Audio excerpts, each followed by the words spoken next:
فرش التراب يضمني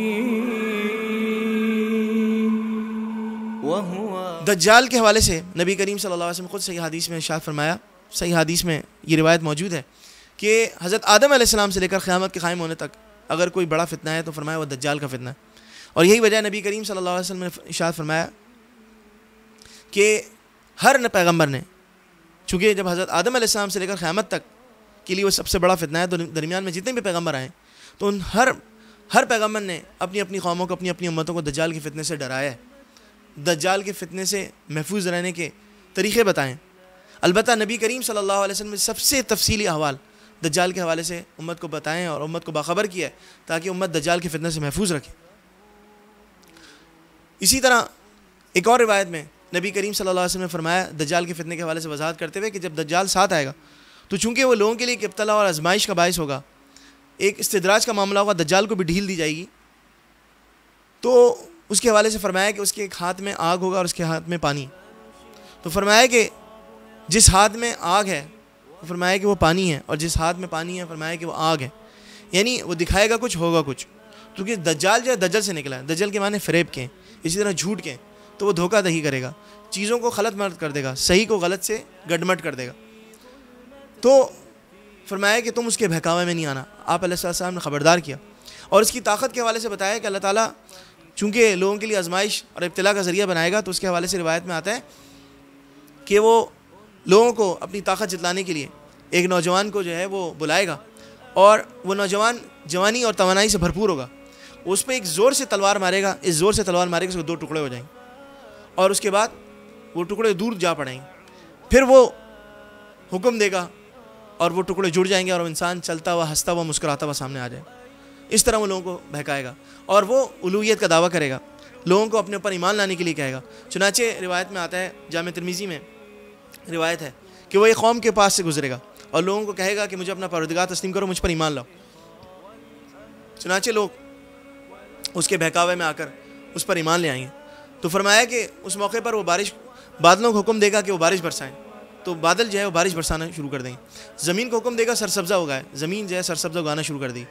اور پھر فرمایا کہ جو مویشی صبح کے وقت جنگلات میں اور بیابانوں میں چرنے کے لیے گئے، تو جب وہ شام کو واپس آئیں گے تو فرمایا کہ ان کے جو تھن ہیں جانوروں کے وہ دودھ سے بھر چکے ہوں گے.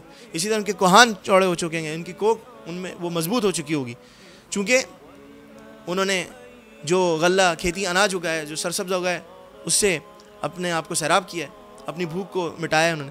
اسی طرح فرمایا کہ وہ ایک ایسی قوم سے گزرے گا کہ جب ان کو وہ دعوت دے گا اپنے پروردگار اور اپنا رب ماننے پہ مجبور کرے گا تو وہ انکار کر دیں گے. جب وہ انکار کر دیں گے تو اب یہ اللہ تعالیٰ کی طرف سے آزمائش کا معاملہ ہے. اس آزمائش میں جو بندے پورے اتریں گے تو اللہ تعالیٰ ان کو آخرت میں سرخرو فرمائے گا. تو وہ ان سے کہے گا مجھ پر ایمان لاؤ، تو وہ انکار کر دیں گے. جب وہ انکار کر دیں گے تو وہ وہاں سے مایوس ہو کے چلا جائے گا. لیکن اس کے جانے کے ساتھ ہی یہ ہوگا کہ جو سرسبزہ اور جو خوشحالی ہوگی، رزق میں فراوانی ہوگی، وہ اس طور پر ختم ہو جائے گی کہ زمین میں قحط سالی آ جائے گی، خوش سالی آ جائے گی، لوگ تباہل ہو جائیں گے، ان کے مویشی جو ہے وہ بھوک اور پیاس کی وجہ سے مرنے شروع ہو جائیں گے. یہ ان کے ساتھ معاملہ ہو. تو اب یہ جو چیزیں ہیں، یہ وہ چیزیں ہیں جو انسان جو صرف ظاہری دنیا پر یقین رکھتا ہے اور جو اپنی نظروں سے چیزیں نظر آنے والی ہیں، جو آخرت کے وعدوں پر، اسی طرح غیب کی باتوں پر، جو ہڈن میٹر پر، انسین ٹروتھ پر، جو نبی نے غیب کی باتیں بتائیں ان پر یقین نہیں رکھتا اور اس کی طرف اس کا دھیان نہیں ہے، اور وہ فوری اور نقد چیزوں کی طرف جاتا ہے. جو چیزیں اسپاٹ اس کو مل رہی ہیں ان کی طرف جاتا ہے، اور جن چیزوں کے وعدے کیے گئے ان کی طرف نہیں جاتا. وہ آخرت سے غافل ہے اور دنیا میں منہمک ہے. تو ایسے لوگ جو ہے وہ دجال کی فتنہ سے محفوظ نہیں رکھیں. یہاں تک کہ فرمایا کہ وہ دجال لوگوں کو مس گائیڈ کرنے کے لیے فرمایا کہ وہ اس کے ماں باپ کی شکل کے 2 جنات لا کے کھڑا کر دے گا.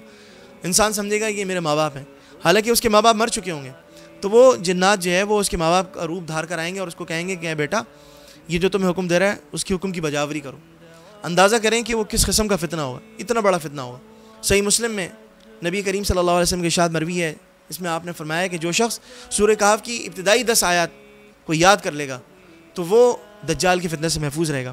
اور صحیح مسلم کی ایک اور روایت میں نبی کریم صلی اللہ علیہ وسلم نے فرمایا جو شخص سورہ کہف کی آخری 10 آیات کو یاد کر لے گا تو وہ دجال کی فتنہ سے محفوظ رہے گا.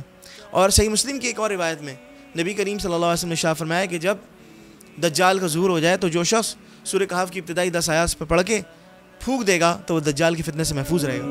والرب أدعو مخلصا أنت رجائي أبغي إلهي جنة فيها